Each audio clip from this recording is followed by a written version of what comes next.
আসসালামু আলাইকুম রহমতুল্লাহি ওয়া বারাকাতুহু।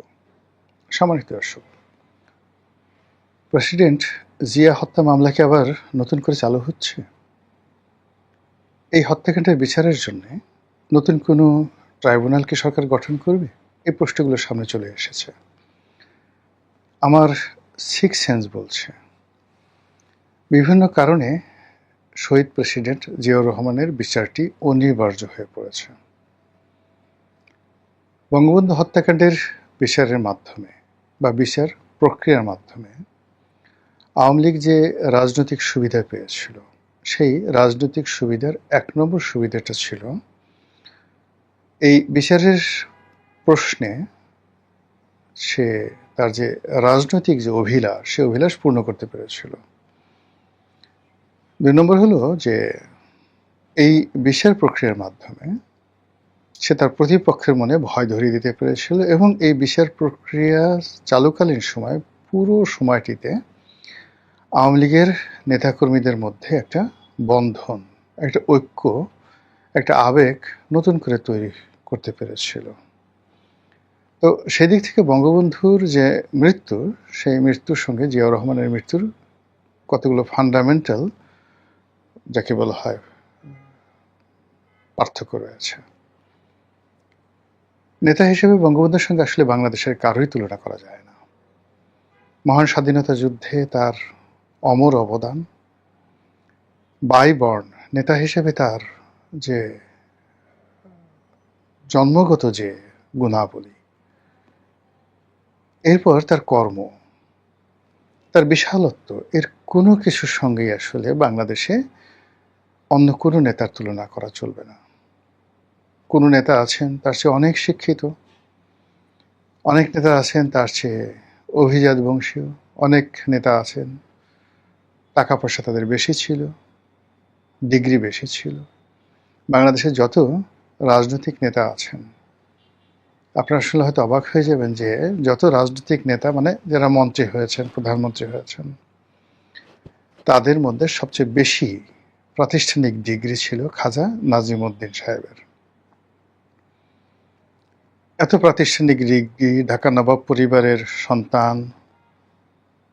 তো ব্যক্তিগত জীবনে একেবারে মানে কেমন তার কথাবার্তা শুনলে, পোশাক আশাক দেখলে আপনার কাছে মনেই হবে না যে এই লোক একজন পিএইচডি হোল্ডার ছিলেন, এই লোক একজন ব্যারিস্টার অ্যাট ল ছিলেন, এই লোকজন বাংলাদেশের সবচেয়ে বড় জমিদার ছিলেন বা নবাব ছিলেন, মনে হবে না। কিন্তু বঙ্গবন্ধু কোনো কিছু ছিল না, তিনি শুধু দাঁড়িয়েছেন, একটা জায়গাতে দাঁড়িয়ে আছেন, কোনো একটা জায়গাতে বসে আছেন, কাউকে টেলিফোন করেছেন, কারো বাড়িতে গেছেন, কিংবা কাউকে তার কাছে আহ্বান করেছেন।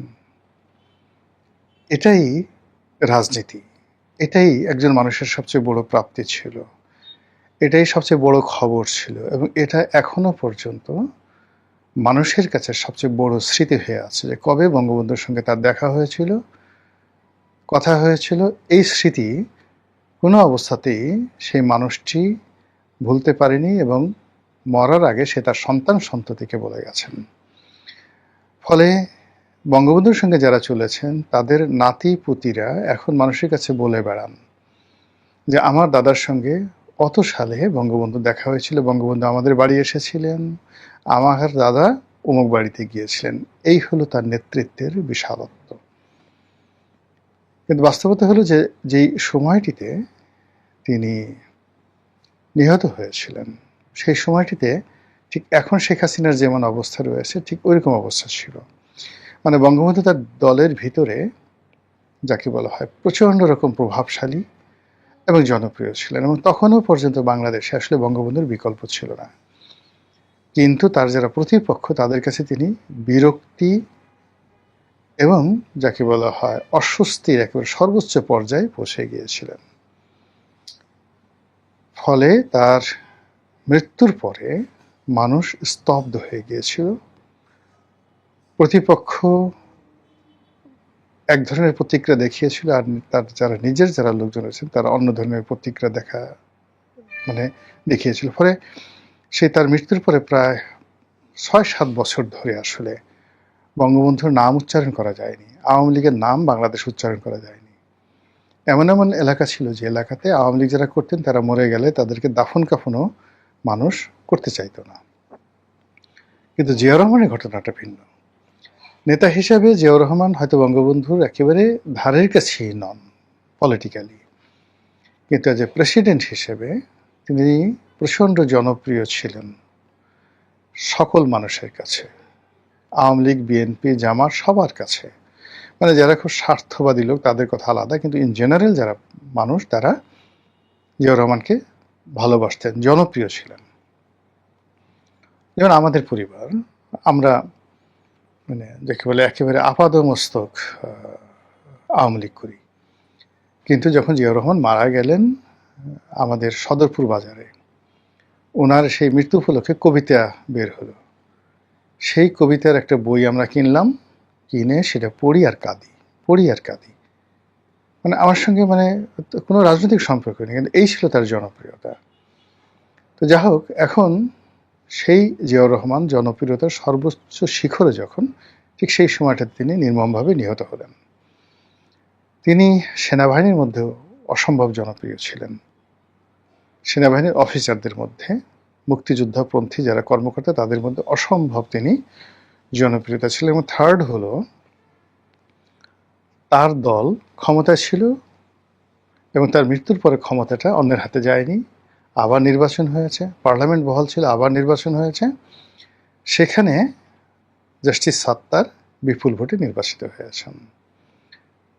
কিন্তু তার যে বিচার, সেই বিচারটা মূলত সামরিক আদালতে সেই ভাবই হয়েছে। এটার কোনো পলিটিক্যাল কানেক্টিভিটি খোঁজা হয়নি ওই সময়টাতে।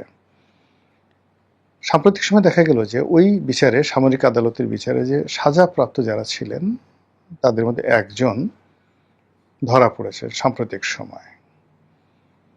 এখন এটা নিয়ে কি কি রাজনীতির সমীকরণ হতে পারে সেটা পরের বিষয়। প্রথমত হলো যে সরকার সম্ভবত এটাকে পলিটিক্যালি ব্যবহার করতে চাইবে।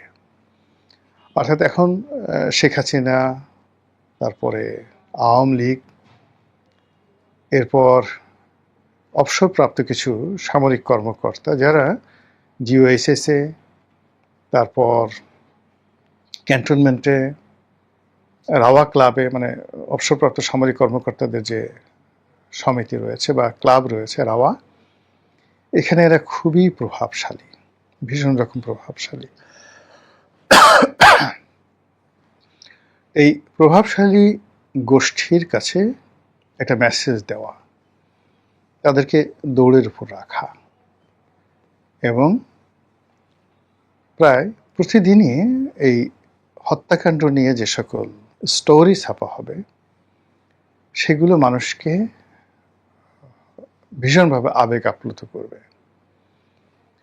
এটা নিয়ে সাহিত্য রচনা হবে, এটা নিয়ে গল্প, কবিতা, উপন্যাস রচনা হবে।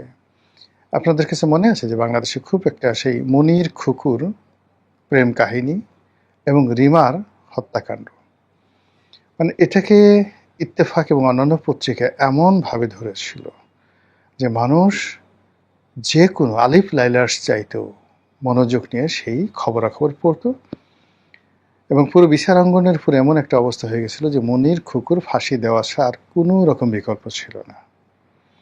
তো সাহিত্য, আজ আমরা ধরেন এজিদকে ঘৃণা করি, মূলত বাংলাদেশে মীর মোশাররফ সাহেবের বিষাদ সিন্ধুর কারণে।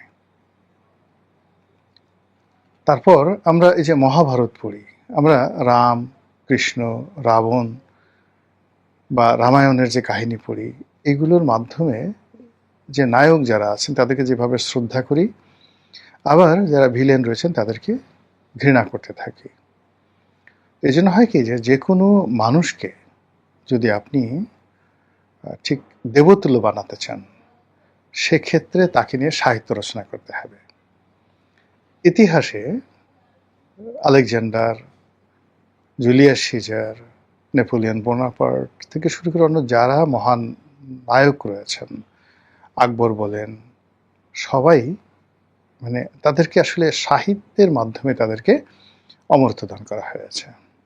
আজ আমরা ডেনমার্কের প্রিন্স হ্যামলেটের কথা বলি, বা অষ্টম হেনরির কথা বলি, পঞ্চম জর্জের কথা বলি, মহারানী ভিক্টোরিয়ার কথা বলি, রানী প্রথম এলিজাবেথের কথা বলি, সম্রাট সুলেমানের কথা বলি বা হারুন আর রশিদের কথা বলি, এদের যে অমরত্ব 99.99% এদের অমরত্ব তৈরি করেছে সাহিত্য। আমাদের দেশে এই যে বঙ্গবন্ধুর যে বিশালত্ব, আমাদের দেশে যে বঙ্গবন্ধুর যে বিশালত্ব, সেই বিশালত্বের একটা বিরাট অংশ কিন্তু সাহিত্য। তাকে নিয়ে গান হয়েছে, কবিতা হয়েছে, সিনেমা হয়েছে, নাটক হয়েছে, এই বাংলায় হয়েছে, অন্য বাংলায় হয়েছে এবং বিদেশে হয়েছে। ফলে তার কর্ম এবং তার অভিব্যক্তি মানুষের চোখে মুখে ভাসছে। কিন্তু সে অনুযায়ী জিয়াউর রহমানের জনপ্রিয়তা সাধারণ মানুষের মধ্যে এবং আর ঠিক একটা জেনারেশন পরে এই জনপ্রিয়তা